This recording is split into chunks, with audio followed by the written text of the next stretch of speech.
In front of me is BLACKVIEW Tab 16, and today I would like to show you how you can activate and use keyboard Clipboard. Begin by opening your keyboard and tapping on Clipboard at the top. If you can't find it, select those three dots, look for it over here and click on it. Now to activate Clipboard, use this switcher at the top right corner. Then to use it, copy or cut any text. Click on Clipboard and tap on your text over here to paste it. In order to pin one of your saved sentences, hit this pen at the top right corner.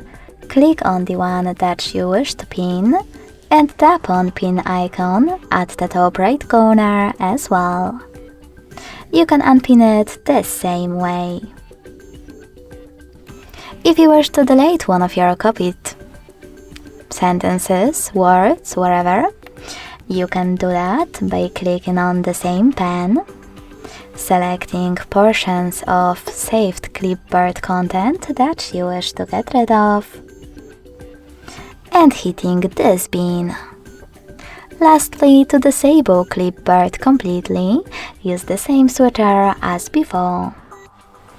Thanks so much for watching. If you enjoyed this video, leave a like, comment and subscribe. Bye!